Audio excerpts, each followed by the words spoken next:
अगर धर्म के बीच में जी देखो, बहुत बड़ी बात कह रहा जी। हूँ, हो सकता है इसमें लोग प्रश्न भी जी पूछें। हाँ क्योंकि जो मैं बात कहने जा रहा हूँ ये बहुत कम लोग कहते जी हैं। जी।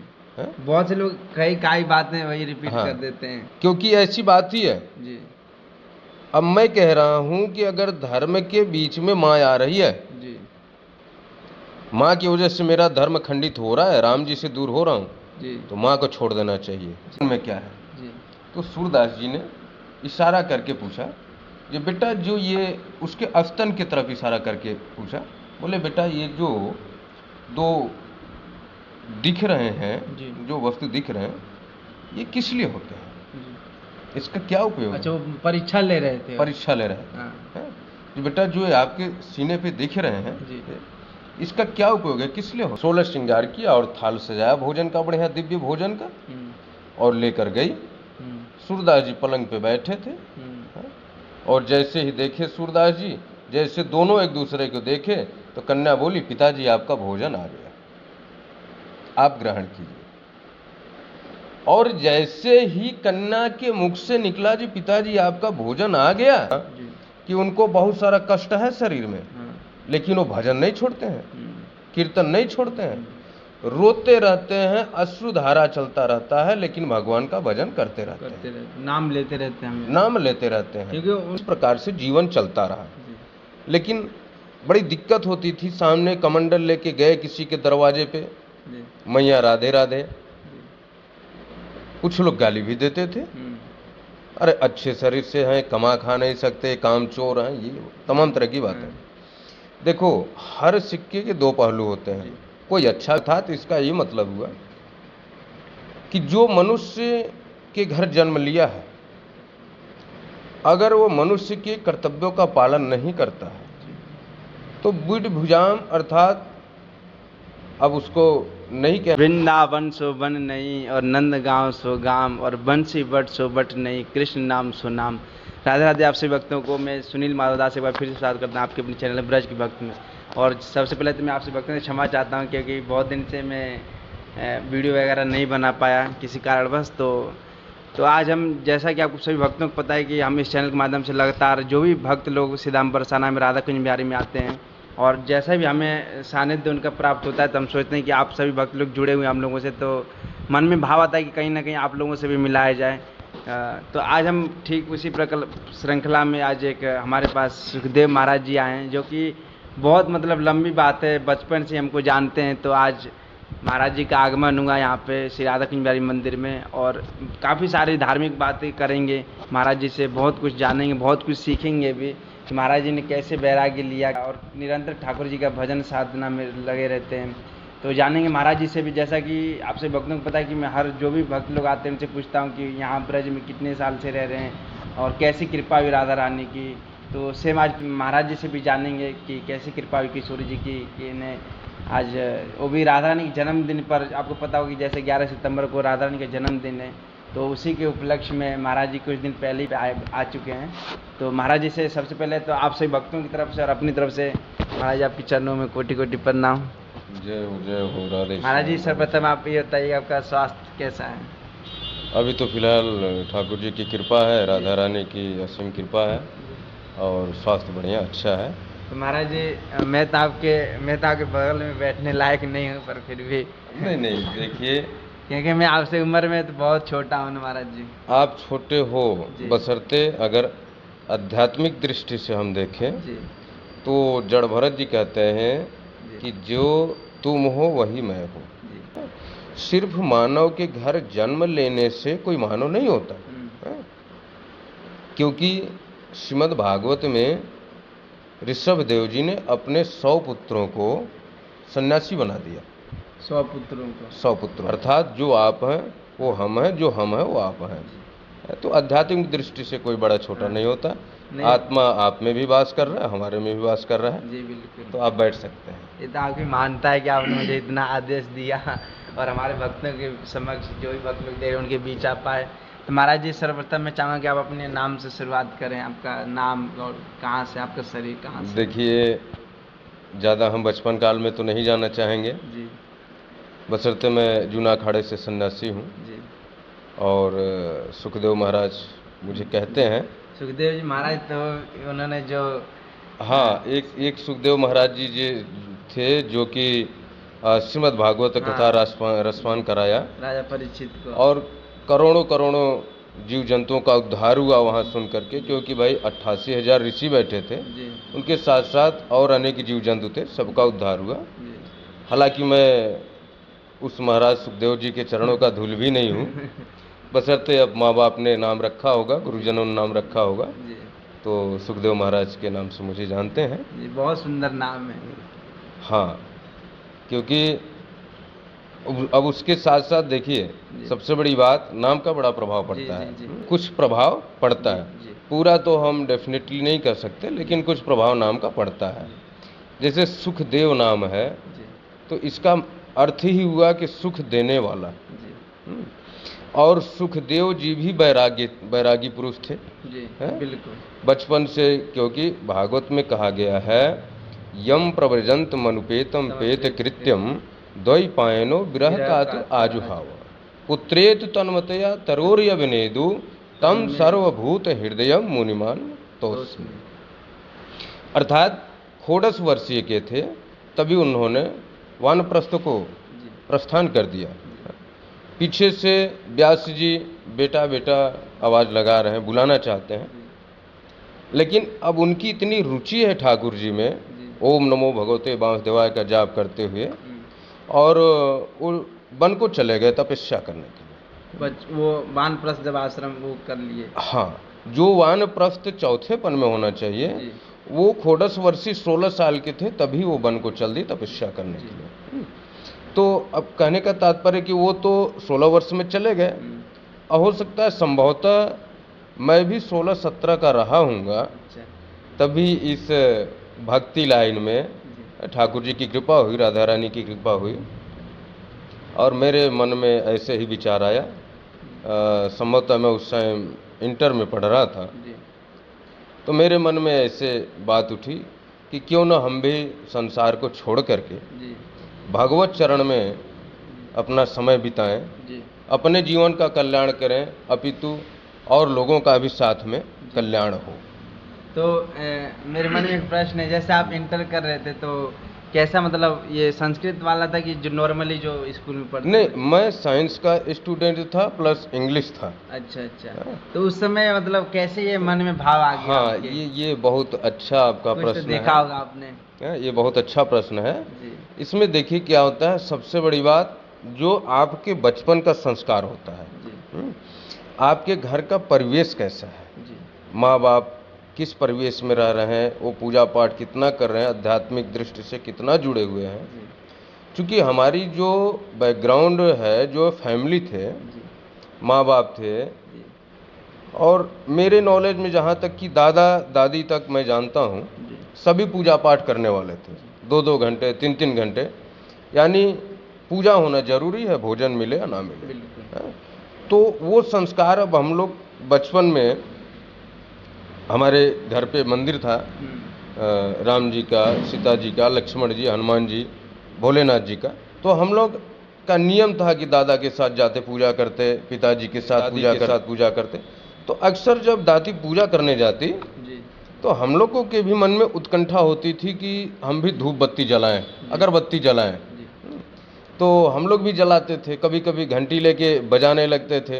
हालांकि उस समय हमको ये नहीं पता था कि हम भक्ति कर रहे हैं या क्या कर रहे हैं। एक बच्चे का एक दूसरा स्वरूप होता है, वो खेलता भी है। हाँ, वो होता है ना, घर में बोलते हैं जैसे जो चीज माँ बाप करते हैं, हाँ, वही बच्चा पकड़ता है। बच्चा देख के उसका अनुसरण करने लगता है। हालांकि बच्चे को नहीं पता कि ये सही है गलत है क्या, बस क्रिया देखता है वो कि मम्मी कैसे कर रही है, पापा ऐसे कर रहे हैं, तो वो भी करना चाहता है। लेकिन अब उसका प्रभाव ये रहा कि धीरे धीरे हम लोग बचपन से ही अध्यात्म में जुड़ते गए।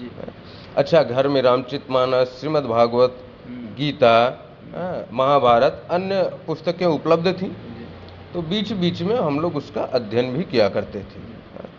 अब उसका प्रभाव धीरे धीरे पड़ता गया, धीरे धीरे रुचि उसमें बदलती गई। अब कुछ देखो, उसमें संगत का भी प्रभाव पड़ता है। जी बिल्कुल, जैसा संग करेंगे वैसा।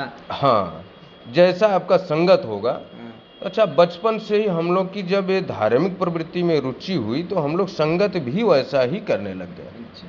पढ़ाई समय में भी कीर्तन करना, भजन करना। हाँ, स्कूल एक बार छोड़ देते थे लेकिन भजन कीर्तन नहीं छोड़ते थे। जी।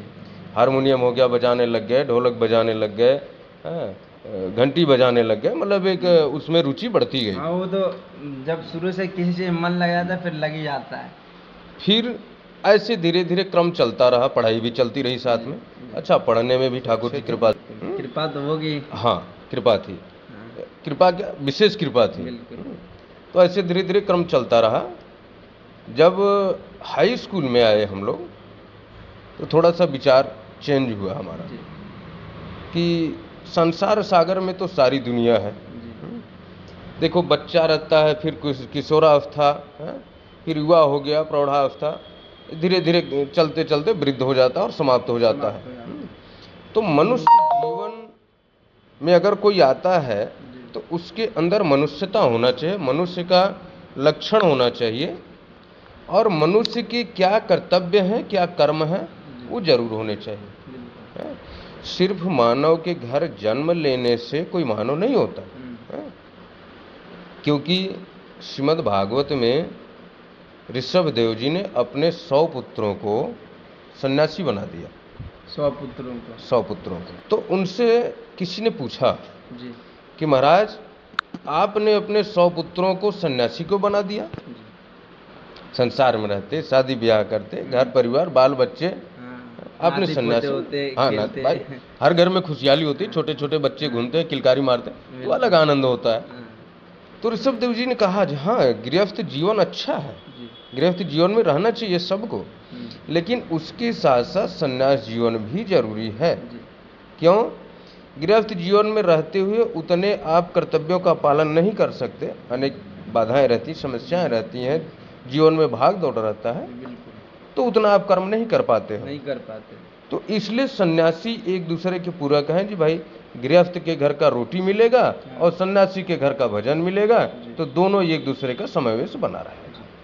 क्योंकि कितना बड़ा भी सन्यासी हो जाए, रोटी तो गृहस्थ के घर से ही खाएगा। बिल्कुल बिल्कुल, और कौन है देने के लिए? सन्यासी तो हल चलाने जाएगा नहीं। नहीं। तो गृहस्थ का होना जरूरी है। और दूसरी बात उन्होंने ये कहा कि एक श्लोक उन्होंने कहा, नायम देह देह भाजामो निणाम लोके कष्टान कामान अरहत बिडभुजा। अर्थात इसका ये मतलब हुआ कि जो मनुष्य के घर जन्म लिया है, अगर वो मनुष्य के कर्तव्यों का पालन नहीं करता है तो बिडभुजाम, अर्थात अब उसको नहीं कहना चाहता मैं, जो नाली में पड़े रहते हैं, जानवर होते हैं, उनका नाम होता है बिडभुजाम, गंदे खाने वाले। तो अगर हम मनुष्य के कर्तव्यों का पालन नहीं करते हैं तो भगवान हमें उनकी श्रेणी में रखता है। इसलिए मनुष्य जीवन में जन्म तो ले लिए, अब हमें विचार करना चाहिए हम क्या कर्तव्यों का पालन कर रहे हैं। गौर करना चाहिए अपने आप पे। गौर करना चाहिए। क्यों?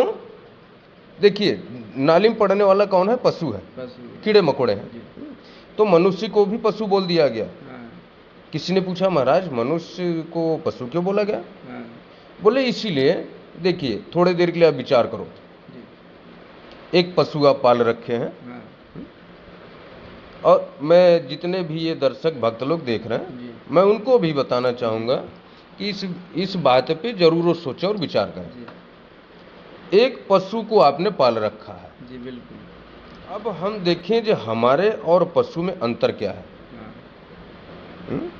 भाई, वो भी भोजन कर रहा है, हम भी भोजन कर रहे हैं, दोनों सिमिलर है। बिल्कुल। वो भी सो रहा है, हम भी सो रहे हैं। वो भी अपने बाल परिवार के साथ भोग विलासिता में है, हम भी अपने बाल परिवार के साथ में। सब कुछ जब सिमिलर है तो व्हाट इज डिफरेंस? विवेक, उसमें अंतर क्या है? मेन बात भाई, कुछ अंतर होगा तभी तो उसको पशु कहा गया और हमें मनुष्य कहा गया, नहीं तो सबको एक लाइन से पशु कह दिया जाता या मनुष्य कह दिया जाता। तो उसमें देखिए, मनुष्य में 2 शक्ति अधिक भगवान ने दिया है। पहला काल शक्ति। काल शक्ति, हाँ, ये क्या होता है? काल शक्ति। इससे हमें बोध होता है कि सुबह कब है, दोपहर कब है, शाम कब है, दिन कब है, रात कब है। काल शक्ति से हमें बोध होता है समय का। हाँ, उससे बोध होता है कि हमें कौन सा क्रिया कब करना चाहिए, कब भोजन करना है, कब पूजा करना है, कब सोना है, सारी क्रियाओं का पता चलता है। दूसरा शक्ति हमारे पास अधिक है विचार शक्ति, विवेक बुद्धि जिसको हम कह सकते हैं। अब विचार से क्या होता है, हमारे पास विचार है कि हमारी माँ है, बहन है, भाई हैं, रिश्ते हैं, नाते हैं, जो सांसारिक लौकिक क्रियाएं हैं उनको पता। एक पशु है, उसको आपने देखा होगा, गौर किया होगा, उसके पास ही विचार नहीं होता बिल्कुल, या काल शक्ति नहीं होती। दोपहर में सो के उठ रहा है, रात भर सो रहा है, दिन भर सो रहा है, सोते सोते खा रहा है, बैठे बैठे खा रहा है, खाते खाते बाथरूम कर रहा है। होता है। कोई उसका क्रिया परफेक्ट नहीं है कि किस टाइम पे कब होना चाहिए, क्या कर रहा है, क्या उसको पता ही नहीं, उसको पता नहीं, उसको बोध नहीं है इसका, इसलिए उसको पशु कहा गया। और दूसरी बात, उसको ही विचार नहीं, आपने गौर किया होगा, 100 गाय हैं, उनमें एक बैल होता है, या किसी भी जीव में ले लो, तो उसमें एक पुरुष होगा। अब उसी के द्वारा सभी का गर्भाधारण होगा और सभी के बच्चे प्राप्त होंगे। पशु को ये नहीं पता कि हमारी आने वाली पीढ़ी माँ है या बहन है या बंधु कौन है, उसको नहीं मतलब है, पता नहीं है उसको। इसलिए ये दो शक्ति अधिक मनुष्य के पास दिया गया और इसीलिए हमको मनुष्य कहा गया और उनको पशु कहा गया। बहुत सुंदर आपने तो मेरे को आप तो अच्छा बताए, बहुत अच्छा लगा सुन के। तो इसलिए जब ये सब आध्यात्मिक दृष्टि से आदमी जुड़ता है, और शायद यही प्रभाव मेरे जीवन में पड़ा, जो कि हम आध्यात्मिक दृष्टि से जुड़े, और अंततः जब मैं इंटर में था तभी मेरा विचार बदल गया और इंटर फाइनल करके मैंने संन्यास धारण किया। तो 12 साल की प्रक्रिया रही हमारी, 5 घर भिक्षा मांग के, रोटी मांग के भोजन करना। तो जब शुरू में आप भिक्षा मांगने गए तो कैसा एक्सपीरियंस था आपका? नहीं, एक्सपीरियंस तो अब उसको क्या बताएं, वो तो बहुत नहीं, शुरू में अब जैसे हम संन्यास धारण करते तो शुरू में थोड़ा वो मतलब लगता है ना। देखिए, अब एक बच्चा है जो 1 किलोमीटर भी पैदल नहीं जा सकता, मोटरसाइकिल से चल रहा हो, अच्छा फैशनेबल पैंट शर्ट पहनता हो, कंघी करता हो, एक बचपन का एक लाइफ अलग होता है, वो भी स्टूडेंट लाइफ। अब वो बच्चा एकाएक अपनी मतलब कि युवा का पहला समय, जैसे कहते हैं पहली सीढ़ी, 15-16 साल की उम्र, यानी अब उसको हम अगर ये कह लें कि वो युवा हो रहा है या जवान हो रहा है, तो बच्चे का ये पहला प्रथम सीढ़ी है युवा होने का। उस सीढ़ी में बच्चे का अनेक तरीके से दिमाग घूमता है, सांसारिक चीज़ों में, खेल कूद में, हर एक प्रकार से घूमता है। अब उस उम्र में सारी चीज़ को साइड करके और अपने जीवन को अध्यात्म जीवन में मोड़ना बहुत कठिन, बहुत ही कठिन। आजकल तो और ज़्यादा कठिन, पहले तो फिर भी थोड़ा कंट्रोल में थी सारी चीज़ें, पहले कंट्रोल था। लेकिन आज के परिवेश में इस चीज़ को कंट्रोल करना एक समझो इम्पॉसिबल चीज़ है। इम्पॉसिबल, बिल्कुल। तो रामचरित में एक चौपाई कहा गया है, होई है सोई जो राम रचिरा खा, कोकर तरक बढ़ावई शाखा। अर्थात जा पर कृपा राम कर होई, ता पर कृपा करहि सब कोई। तो ये बहुत विशेष राम जी की कृपा रही होगी, ठाकुर जी की कृपा रही होगी, राधा रानी की कृपा रही होगी, जो कि संसार सागर में रख करके हमारा विचार अध्यात्म दृष्टि में आया। हालांकि शुरू में परेशानियां बहुत हुई। अब कमंडल लेके जाता था और दरवाजे पे जब रोटी लेने के खड़ा होता था तो मैया लोग रोटी लेके आती थी।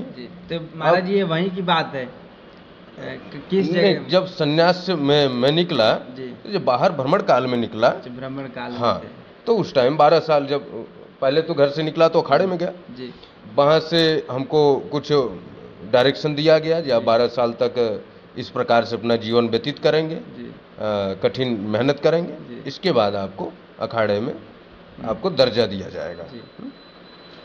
तो उस प्रकार से हम संसार में भ्रमण करते रहे पूरे भारत में, जी। भिक्षा करके भोजन करना, ठाकुर जी का सेवा करना, जी। इस प्रकार से जीवन चलता रहा। जी।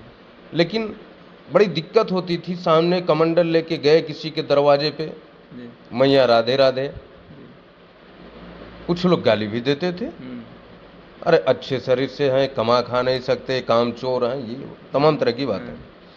देखो, हर सिक्के के दो पहलू होते हैं, कोई अच्छा भी कहेगा, कोई बुरा भी कहेगा, लेकिन हमें ये निश्चित करना है, निर्णय लेना है कि हम सही मार्ग पे चलें। गाली तो भगवान को भी लोग देते हैं, बिल्कुल, तो भगवान थे, उनको जब नहीं छोड़े, भगवान को नहीं छोड़े। आप उसमें देखिए राम जी की जो सीता जी थी, उनको नहीं छोड़े, कितना लोग उल्टा सीधा बोलने लगे, उनको कितना बोल रहे हैं। अब तो हम लोग तो इंसान है ना, हम लोग जब तो भगवान को नहीं छोड़ सकते तो हमें कैसे छोड़ सकते हैं? बिल्कुल नहीं छोड़ सकते। तो इसलिए हमें किसी की बात, एक चीज आपने सुना होगा जी, हाथी का नाम सुना होगा। हाँ, हाथी का नाम। हाँ? हाथी का एक नाम और है मतंग, मतंग मतलब मलंग रहता अपने मत वाला। हाँ, आपने गौर किया होगा जब हाथी चलती है हाँ, तो उसके पीछे 1000 कुत्ते भौंकते हैं। जी, बिल्कुल सुना है। सुना आपने? हाँ, क्या हाथी कभी मुड़ के देखती है? नहीं, नहीं देखती है। नहीं देखती। भौंकते रहो कुत्ते, वो अपनी मस्त मावला चाल में चलता है। उसका मतलब ही नहीं है। हाँ, बिल्कुल। और वही सामने 1000 आदमी हाथ जोड़ के खड़े होते हैं, क्योंकि वो गणेश जी मानते हैं, जी, हाथी गणेश स्वरूप है। जी, बिल्कुल। तो 1000 लोग प्रणाम कर रहे हैं, उनको भी नहीं देख रहा है, और 10 कुत्ते पीछे भौंक रहे हैं, उनको भी नहीं देख रहा है। यानी आप मेरी अच्छाई करो या बुराई करो, हाँ, गाली दो या प्रणाम करो, हाँ, हमें कोई मतलब नहीं है। जी, हमें तो उससे मतलब है, हाँ, ठाकुर से। जी, ये सीखने वाली बात है हाथी से। हाँ, कितना सीखने अच्छा। वाली बात। देखो, जीवन में हर एक चीज से हम सीख सकते हैं, जी, हमारे अंदर वो उत्कंठा होना चाहिए। बिल्कुल। जड़ भरत जी का कथा आप सुने होंगे, उसमें 24 गुरु बनाया उन्होंने, जी, और उसमें मधुमक्खी भी बनाई। हाँ, अब हम सोचे मधुमक्खी से हम क्या सीखेंगे, जी, हालांकि बहुत लंबी व्याख्या हो जाएगी। हाँ, लेकिन कहने का तात्पर्य यह है कि हमें सीखने की उत्कंठा होनी चाहिए, तो हम एक चींटी से भी सीख सकते हैं। बिल्कुल, बिल्कुल सीख सकते हैं। और अगर नहीं सीखना है तो भाई एक छोटी सी आपको कहानी सुनाऊं। जी, एक स्वर्णकार था, जी, मतलब जो सोना बेचता है। हाँ, जो सोना का आभूषण बनाता है, मूर्ति बनाता है, जी, स्वर्णकार था। तो उसने 2 मूर्तियां बनाई, जी, और उसने मेला लगा था तो उसमें जाके अपनी मूर्ति का भी मेला लगाया। जी, अब एक का दाम तो उसने 500 रखा, जी, और दूसरे का 50,000। जी, और उसने ये शर्त रखा कि कोई भी व्यक्ति अगर इसका दोनों का मूल्य बता देगा, हाँ, इसका 500 क्यों है, इसका 50,000 क्यों है, तो ये दोनों मूर्ति उसको फ्री में हम देंगे। उसने शर्त रखा। शर्त रखा। तो दोनों स्वर्ण की थी। हाँ, दोनों स्वर्ण की थी, दोनों एक समान थी, अच्छा, बराबर थी, कोई डिफरेंट नहीं। कोई डिफरेंस नहीं। अच्छा, अब जो लोग भी आते देखते, बहुत प्रयास करते, लेकिन उसको नहीं पहचान पाते। बोले भाई ये कहीं वस्तु की है, ये की धातु की है, ये एक समान है, सब कुछ समान है, तो इसमें कुछ अंतर तो हमें नहीं लगा। लेकिन एक चौपाई कहते हैं ना, बिनु सत्संग विवेक न हुई। जी, है? तो जो संत होते हैं वो उस चीज को ढूंढ लेते हैं। बिल्कुल। है? एक संत जी जा रहे थे उधर से, हाँ, तो उन्होंने देखा, जाकर के पूछे भैया कितने की मूर्ति है? बोले बाबा ये एक 500 की है, ये एक 5,000 की है। हाँ, अगर आप इसमें अंतर बता दिए तो ये दोनों मूर्ति आपको फ्री में। तो संत बोले भैया संत को कुछ नहीं चाहिए, हाँ, मुझे मूर्ति नहीं चाहिए, मेरे तो अंदर ठाकुर बसे हैं, जी, लेकिन अंतर जरूर बताऊंगा। हाँ, तो संत जी ने एक धागा मंगाया, जी, पहली मूर्ति के इस कान में धागा उन्होंने डाला, वो इस कान से धागा इस कान में निकल गई। अच्छा, संत जी बोले देख भैया ये तो तेरी मूर्ति 500 की रही। हाँ, फिर दूसरी मूर्ति के कान में डाले, तो इस कान में धागा डाले तो वो धागा इस कान से न निकल करके वो हृदय में चली गई। तो संत जी बोले भैया ये 50,000 की मूर्ति है, अच्छा, क्योंकि ये इसको धारण कर रहा है हाँ, और इसको बाहर निकाल दे रहा है। तो स्वर्णकार बोला महाराज ये तो आप कैसे ज्ञात कर लिए? तो बोले भाई संतों पे तो ठाकुर जी की कृपा होती है, अब वही बताते हैं, वही आदेश देते हैं, जो भी प्रेरणा देते हैं। बिल्कुल बिल्कुल।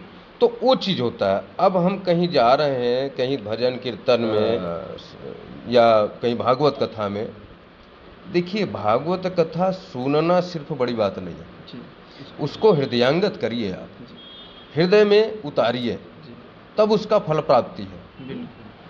गोकर्ण धुंधकारी की कथा आप सुने होंगे जी? सुना। जिस समय धुंधकारी कथा सुन रहे थे उस समय भी हजारों लोग कथा सुन रहे होंगे, लेकिन विमान सिर्फ धुंधकारी के लिए आया।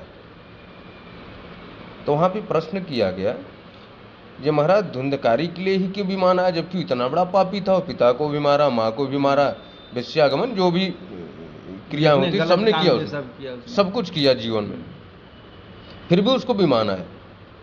तो वहां पे भगवान विष्णु के पार्षद कहते हैं कि उसने इतने लगन से सुना कि 7 दिन तक बिना खाए पिए बांस के खोड़रे में बैठ के कथा सुना उसने लगातार। यानी समर्पणता, समर्पणता उस प्रकार से होनी चाहिए जैसे एक छोटा सा बच्चा है, आपने देखा होगा, छोटा सा बच्चा है, उसको माँ 2 झापड़ मार दी, बच्चा क्या करेगा, रोएगा, आंख मीचेगा और दूर जाएगा, फिर दौड़ के गोदी में आ जाएगा। एक बड़े बच्चे को अगर माँ मार दे तो बड़ा बच्चा चला जाएगा दूर, अब नहीं आएंगे, पता चला साल भर कहीं जाके स्कूल में बैठ गया या कहीं और चला काम करने लग गया। लेकिन छोटा बच्चा, उसको मारा 2 झापड़, वो गया दौड़ के, फिर आके गोदी में लिपट गया माँ के।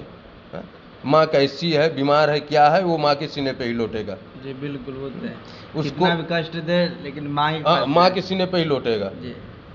तो उसका समर्पणता है माँ के प्रति, माँ कुछ भी करे मैं उसका बेटा हूँ, ये समर्पणता भगवान के प्रति होनी चाहिए। ये भी हमें भी होना चाहिए कि मान लीजिए बहुत लोग हैं, साधु हैं, संत हैं, जो भक्त हैं, अभी जो डिवोटी बने हुए हैं, चाहे गृहस्थ में ले लीजिए चाहे नॉर्मल ले लीजिए, तो थोड़ा सा दुख आता है तो लोग भगवान को कोसने लगते हैं कि भगवान दुख दे रहे हैं, ये दे रहे हैं, वो दे रहे हैं। तो उसके ऊपर मैं चाहता हूँ थोड़ा आप बोलें, प्रकाश डालें। देखिए,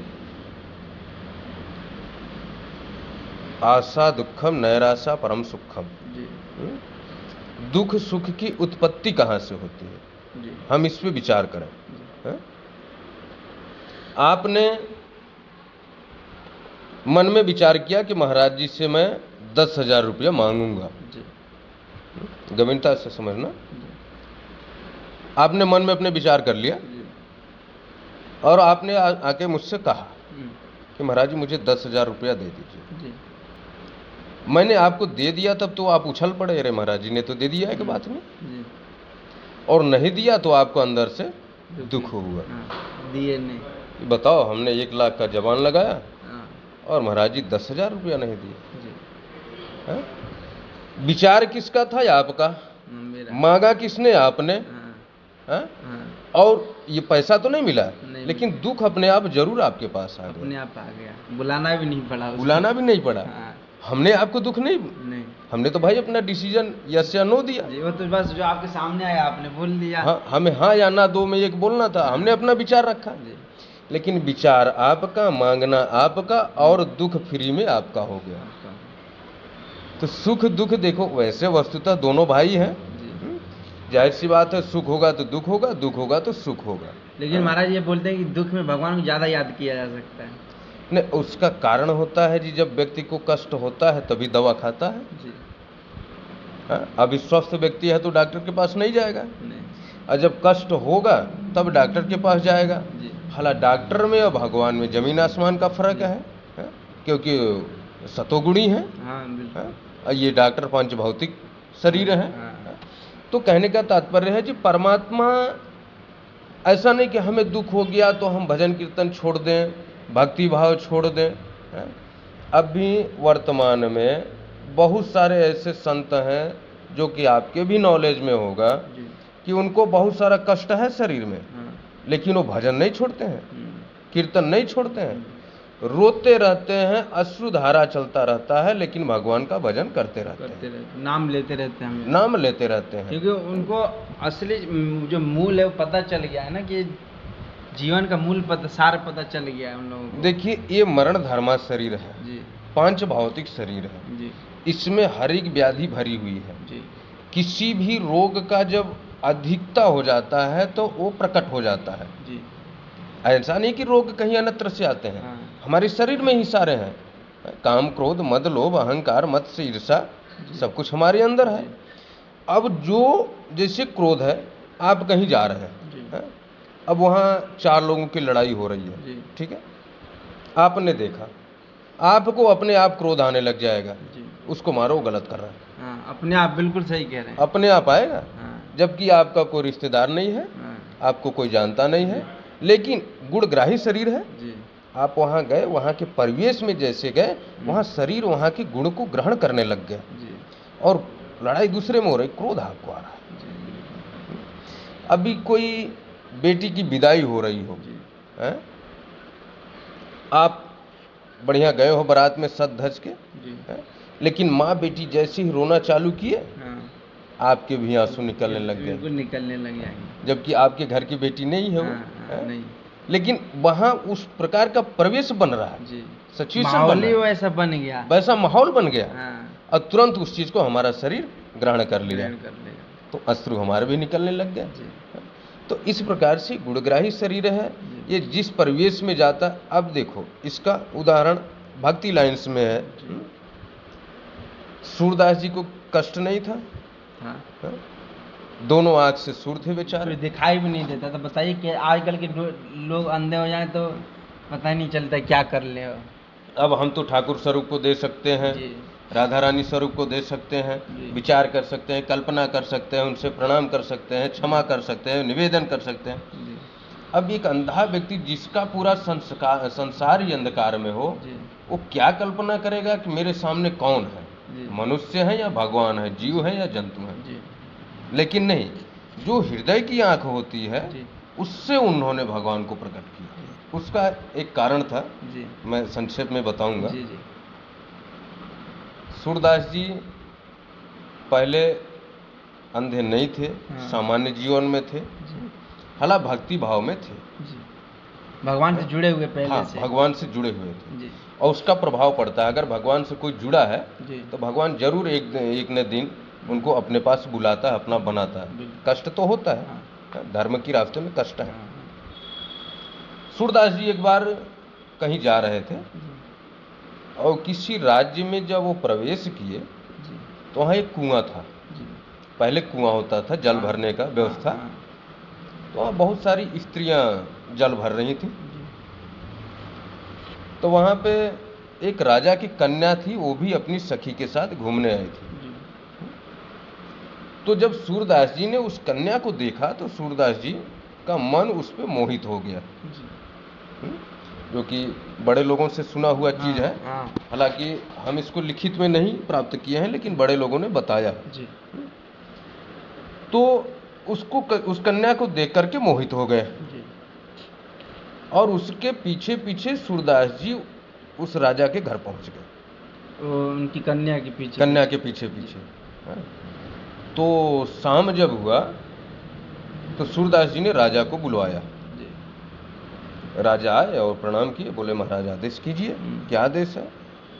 तो सूरदास जी बोले, जी शाम का भोजन आपकी कन्या लेकर आएगी। जी तो राजा बोले, ठीक है, जो आपका आदेश। जी तो जाकर राजा ने कहा सूरदास जी अपनी कन्या से कि बेटा भोजन लेकर के आपको जाना है, ये मेहमान आए हैं, अतिथि आए हैं, तो उनको भोजन आप कराओगे। जी अच्छा, कन्या बुद्धिमान थी, राजा की कन्या थी, वो समझदार थी, तो बात को समझ गई कुछ, बोली ठीक है पिताजी। तो कन्या ने सिंदूर छोड़ करके 16 श्रृंगार किया। जी एक विवाहित जो स्त्री श्रृंगार करती है, वो सारे श्रृंगार उसने किया, सिर्फ सिंदूर नहीं पहना, चूंकि सिंदूर विवाह के बाद ही पहना जाता है। 16 श्रृंगार किया और थाल सजाया भोजन का, बढ़िया दिव्य भोजन का, और लेकर गई। सूरदास जी पलंग पे बैठे थे, और जैसे ही देखे सूरदास जी, जैसे दोनों एक दूसरे को देखे तो कन्या बोली, पिताजी आपका भोजन आ गया, आप ग्रहण कीजिए। और जैसे ही कन्या के मुख से निकला, जी पिताजी आपका भोजन आ गया जी, इतने में सूरदास जी तो खुद में इतने शर्मिंदित हो गए, इतने लज्जित हो गए कि अब वो हाँ या ना कुछ ना बोल पा रहे हैं, ना कुछ कहने की उनकी मतलब कंठा और धुन, जैसे कंठ रुध गया हो, कंठ से वाणी नहीं आ रही। अरे आदमी को प्राण सूख जाएगा ऐसे। हाँ, कि हमने तो इनको कुछ और समझा और ये तो आके मेरी बेटी बन गई। जी, फिर अब सूरदास जी का तो वहीं से मोह भंग हो गया।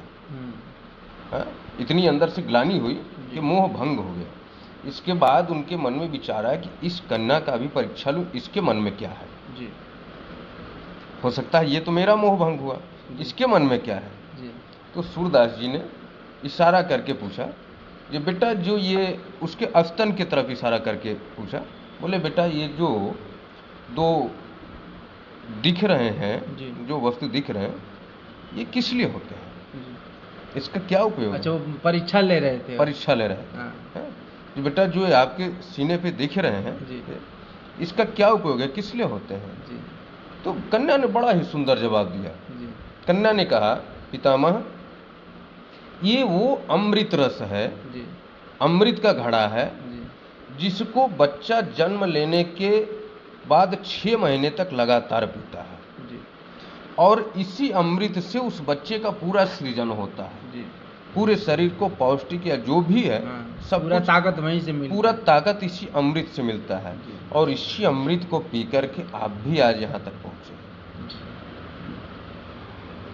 अब इतनी बात सुनने के बाद सूरदास जी का तो और जो भी बचा खुचा मोह था सब भंग हो गया, और मन में ही वो प्रणाम करने लगे, ये तो साक्षात देवी हैं। जी। और उन्होंने कहा, बेटा एक काम करो, आप जाओ 2 बेर के कांटे लेके आओ।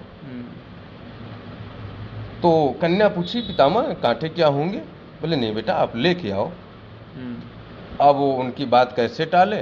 वो तो कोई भी कुछ मंगाया तो देना पड़ेगा, अब हम भी नहीं सोच सकते क्या आँख फोड़ेंगे। बिल्कुल बिल्कुल। जी, अब वो गई कन्या और बेर के कांटे लेके आई। जी, और सूरदास जी ने दोनों बेर के कांटे दोनों हाथों से पकड़े और दोनों अपनी आंखों को फोड़ दिए। आजकल के लोगों में इतनी हिम्मत आ सकता है? नहीं आ सकता, नहीं आ सकता। या बहुत विशेष कृपा अगर ठाकुर जी की हो जाए तो आ भी सकता है, क्योंकि हुई है सो जो राम रचि राखा। अगर भगवान चाहेंगे तो कुछ भी हो सकता है।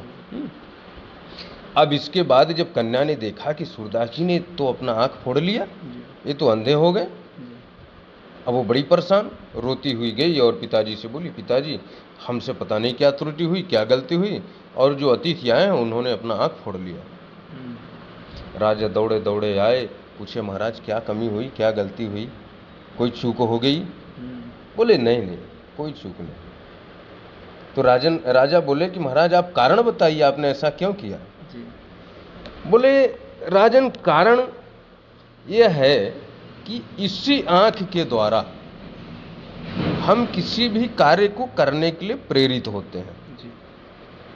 अच्छा वस्तु है उसको भी आंख ही देखेगी, अच्छा पदार्थ है उसको भी आंख ही देखेगी, अच्छा सौंदर्य है, रूप है, उसको आंख ही देखेगी।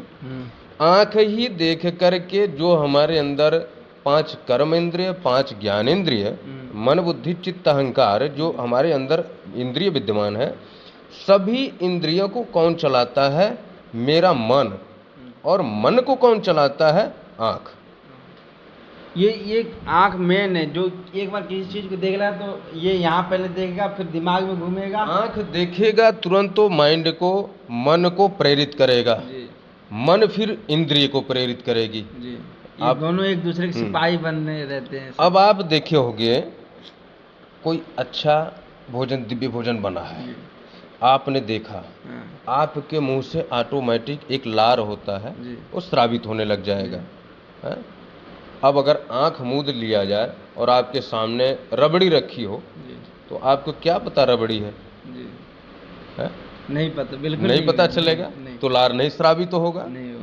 तो ठीक इसी प्रकार से आंख देखती है, वो मन को संदेश भेजती है, और मन इंद्री को संदेश भेजता है, इंद्री उस कार्य को फिर क्रिया कर देता है, क्रिया करने के लिए तैयार हो जाता है। तो इसलिए सूरदास जी ने कहा कि महाराज इस आँख के वजह से ही आज मैं बहुत ही गर्त से बचा, जी बहुत ही जो हमारे मन में मलिन था, जी हैं, जो एक तरीके से सांसारिक वासना भरा था, वो सिर्फ इस आँख की वजह से था और मुझे प्रभु को प्राप्त करना था। जी तो इसलिए हमने आँख को फोड़ दिया, अब तो मैं हृदय से प्रभु को प्राप्त करूँगा। जी और उसी दिन से सूरदास जी भगवान का अनन्य भक्त हुए जी। और हृदय से भगवान का दर्शन करने लगे। एक चीज़ और सीखना चाहिए कि अगर भगवान के हमारे और भगवान के बीच में कोई ऐसी वस्तु आ रही है तो उसको तुरंत दूर करना चाहिए। अब ये हाँ। नहीं कि हम लोग सब लोग अपना आँख फोड़ें, लेकिन वो क्षमता है भी नहीं किसी में, अब कोई करे भी ना हो तो। लेकिन बाकी सब हम संसार के वल्गरिटी की चीज़ों को ले लेते हैं, गलत चीज़ों को ले लेते हैं, तो उन सब चीज़ों को दूर कर देना चाहिए। बिल्कुल। जो हमारे और प्रभु के बीच में कुछ अलग ऐसा है तो अब तुरंत त्याग देना चाहिए। देखिए उन सब बहुत चीज़ों को। बढ़िया आपने प्रश्न उठा दिया। जी शास्त्र में यहाँ तक कहा गया है जी कि अगर धर्म के बीच में, जी देखो बहुत बड़ी बात कह रहा जी। हूँ, हो सकता है इसमें लोग प्रश्न भी पूछें, जी, हाँ क्योंकि जो मैं बात कहने जा रहा हूँ ये बहुत कम लोग कहते हैं, जी। हैं? बहुत से लोग कई बातें वही रिपीट हाँ। कर देते हैं। क्योंकि ऐसी बात ही है। जी अब मैं कह रहा हूँ कि अगर धर्म के बीच में माँ आ रही है, जी माँ की वजह से मेरा धर्म खंडित हो रहा है, राम जी से दूर हो रहा हूँ, जी तो माँ को छोड़ देना चाहिए। जी अब कितनी बड़ी बात है। हाँ माँ हमारी जन्मदात्री है, जी गुरु है, जी अंगुली पकड़ के चलना सिखाया, 9 महीना गर्भ में रखा, जी इसके बाद हम कहें माँ को छोड़ दो, जी तो जाहिर सी बात है लोग प्रश्न करेंगे बिल्कुल करेंगे। जो बिल्कुल कि माँ को आप छोड़ने के लिए कर रहे हो, जो कि माँ ही भगवान है, सब कुछ है। जी आप कल्पना करिए, कैकेयी भरत जी की माँ नहीं थी, जी हाँ भरतलाल जी की माँ थी हाँ, कैकेयी। हाँ, लेकिन कैकेयी ने जब वरदान मांगा कि राम जी को वनवास, जी और ये बात जब भरत जी को पता लगी जी ये मेरी माँ ने भगवान के लिए वनवास मांगा है, जी तो भरत जी क्या कहते हैं, आज से तू मेरी माँ नहीं है और माँ तुझे नहीं बोलूंगा। तो यहाँ पे सिद्ध होता है है कि अगर धर्म के प्रति, अगर राम से माँ दूर कर रही तो माँ का परित्याग तुरंत कर किया जा सकता है। अब दूसरे बात, पिताजी का बात आता है। जी पिताजी भी हमारे भगवान हैं, जी उन्होंने कंधे पे लेके चलना सिखाया जी है? वो हमारी पूरी ज़रूरतों को पूरा करते हैं। जी लेकिन उनके लिए भी कहा गया अगर धर्म के बीच में वो आ रहे हैं जी तो पिताजी का त्याग कर देना चाहिए। जी अब कुछ लोग कहेंगे जिसका प्रमाण क्या है, जी तो प्रमाण, क्या प्रहलाद जी के पिता हिरण्यकश्यप नहीं थे?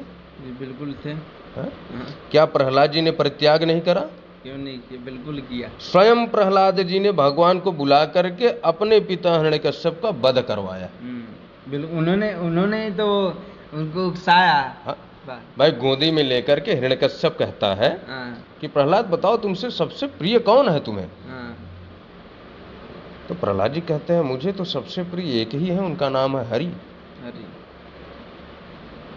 तो हिरण्यकश्यप कहता है अरे मैं तुम्हारा पिता हूँ, क्या मैं प्रिय नहीं हूँ?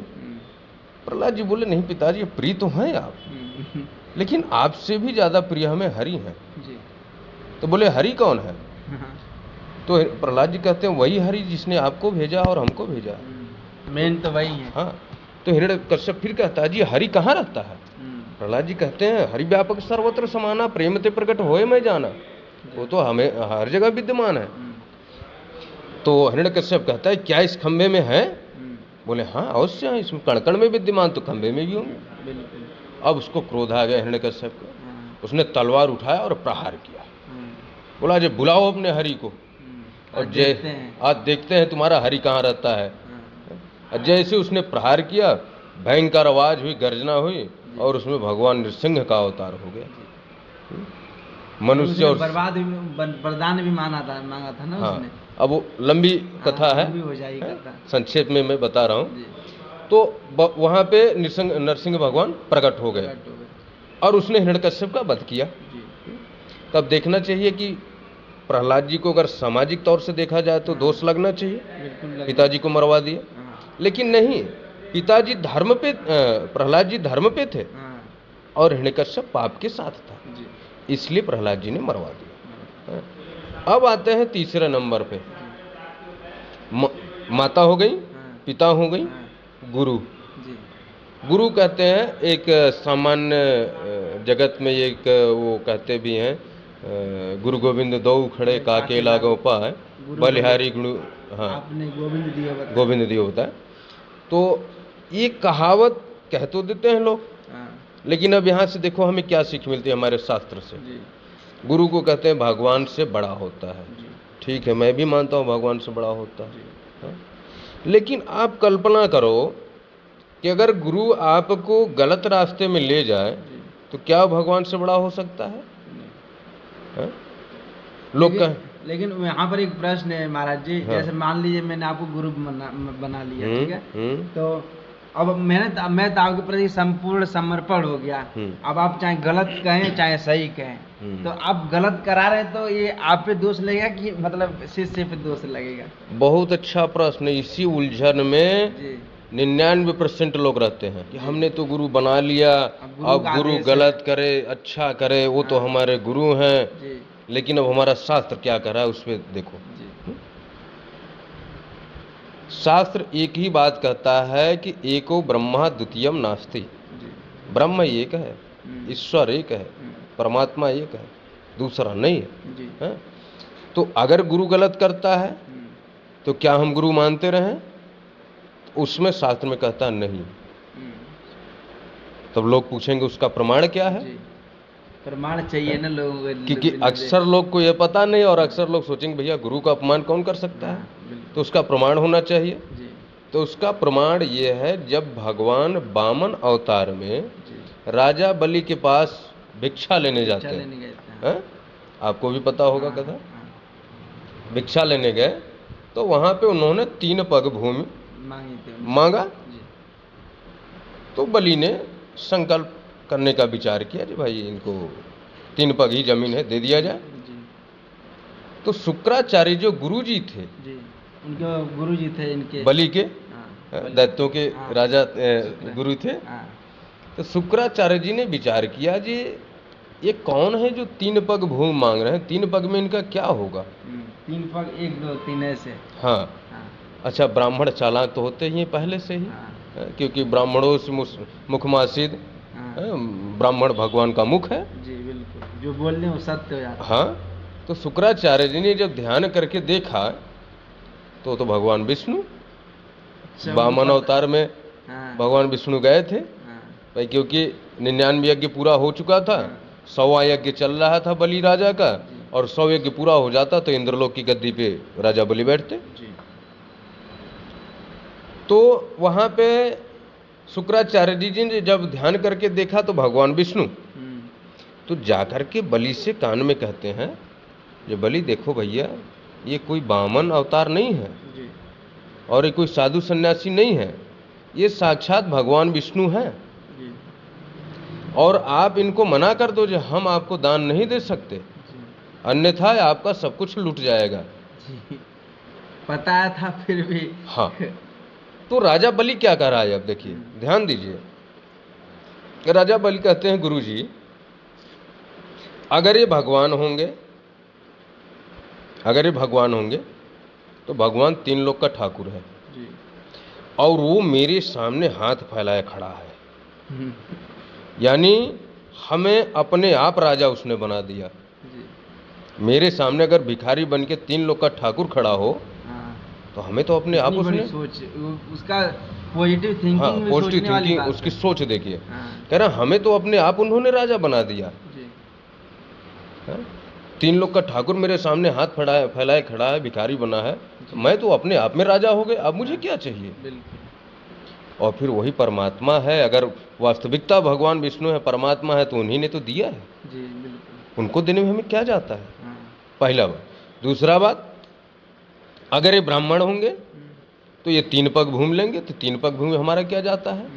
तो महाराज मेरे तो दोनों हाथ में लड्डू हैं, हम छोड़ नहीं सकते।